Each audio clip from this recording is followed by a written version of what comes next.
From Lagos, the nation's commercial capital, this is the news at 10, live from Channels Television.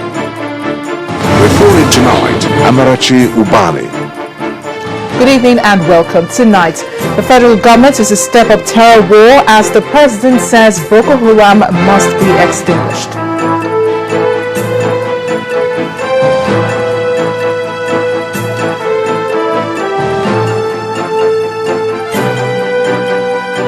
"25 people are killed by cholera in Kano State, 3 children inclusive.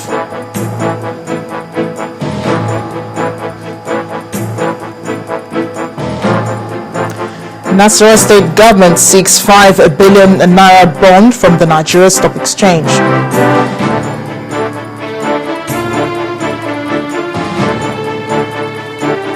And a South Sudanese army general has been killed in ambush outside the rebel-held town of Bor.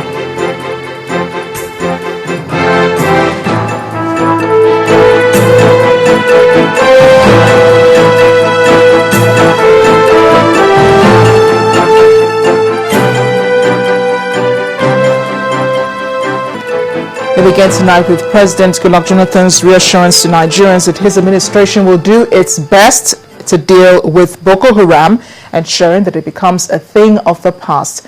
The president today said his administration will made a statement at the Church of Christ in Nations in the Federal Capital Territory, where he participated in the service to mark the first Sunday of the new year. The president commiserated with families hit by the terrorist group, most of them members of the Kokin Church, and called on well-meaning Nigerians to join hands with the administration so that the war against terror will collectively be won. Our State House correspondent, Chukuma Onekwusi, reports. Asking us to thank God. First Sunday of the year, and it's call for prayers in the Church of Nations in the Federal Capital Territory. And joining them to thank God for his mercies is Nigeria's President Dr. Goodluck Jonathan, his mother, and some members of the cabinet.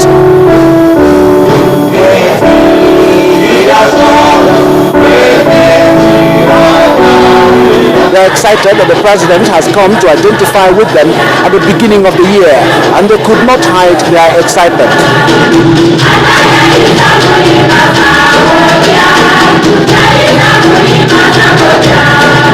The new president of Kokin Church brought a message commending the president for giant strides in the administration, hoping that the new year will be crisis-free so that the church will suffer less, as has been the case since the inception of terror attacks in the north.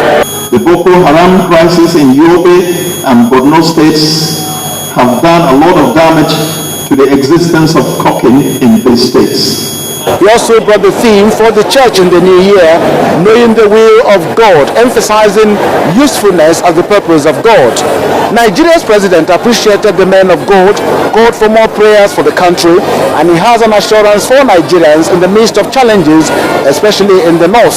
There's some coincidence with the topic today.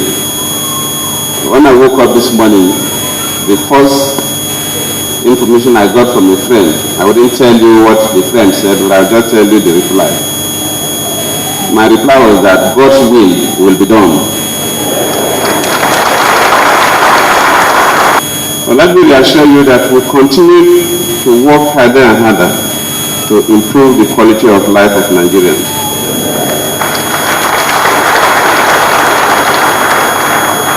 You cannot achieve this overnight. I always say that sometimes I'm always misquoted when I say we cannot achieve this overnight. Even if you go and plant a crop, it takes a period before you start seeing the fruits.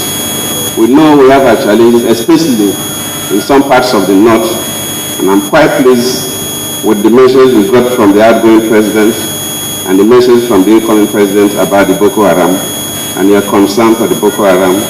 We express our sympathy with the widows of those who have lost their husbands and the young man that got cut off in the explosion. Boko Haram is temporary, and Boko Haram will surely go.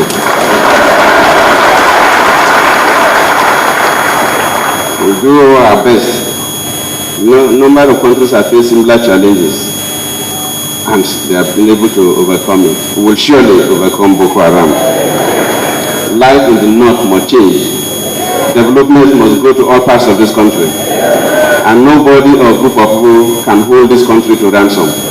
Apart from the praise,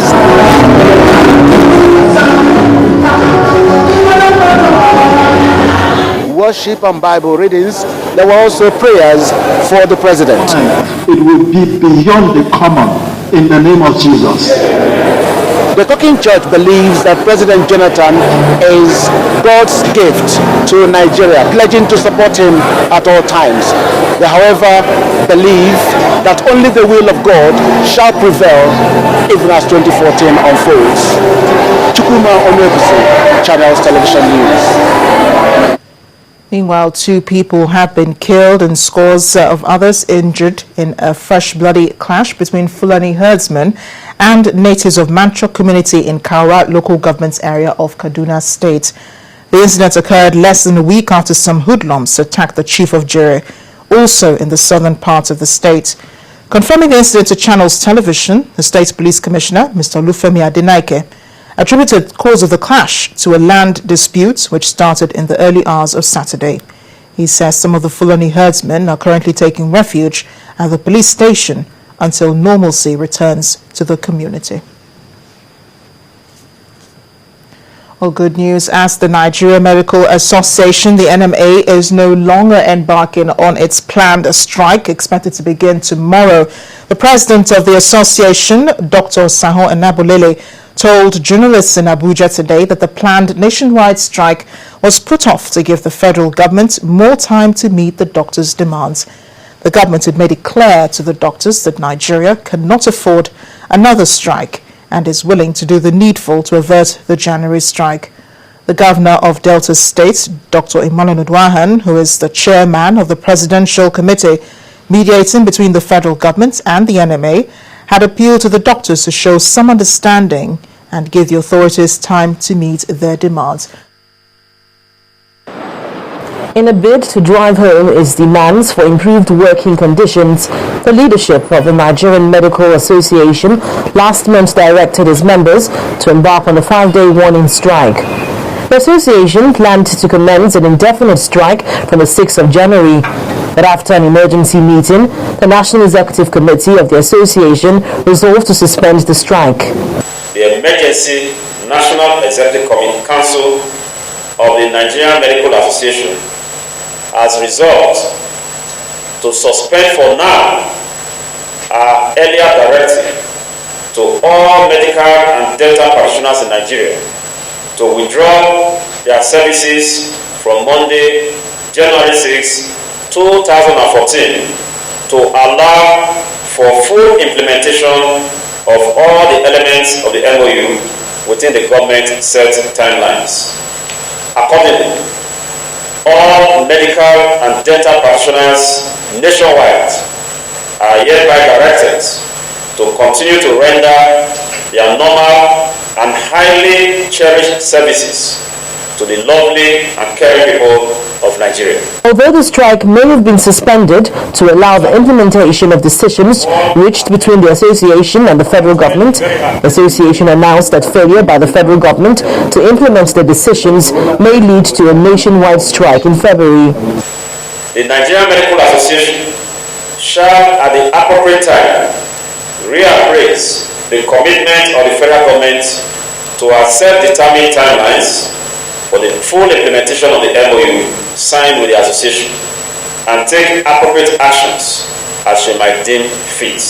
The Nigerian Medical Association had embarked on a 5-day warning strike in December with a threat to down tools indefinitely from the 6th of January over the refusal of the federal government to appoint a Surgeon General for the Federation, infrastructural upgrade, and the establishment of a hospital development and intervention fund, among many other demands.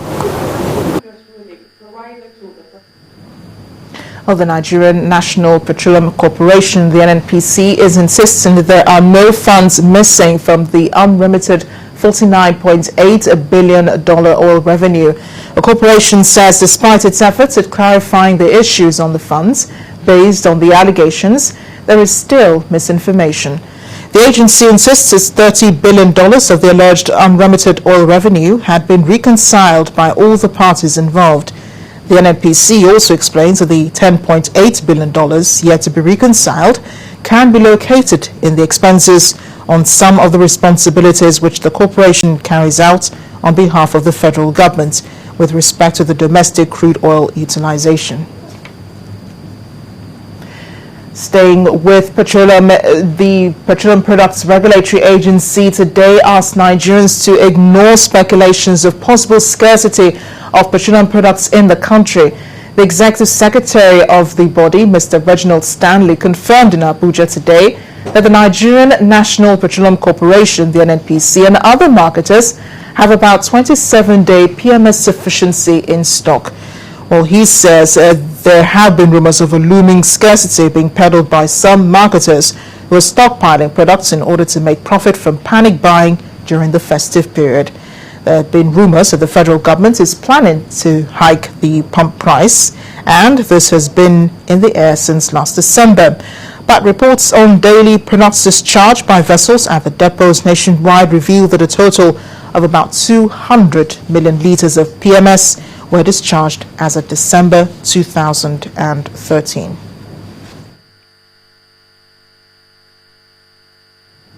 In part two, after the break, our community report looks at the fresh cholera outbreak in Kano State. That's in a moment. Please join us again.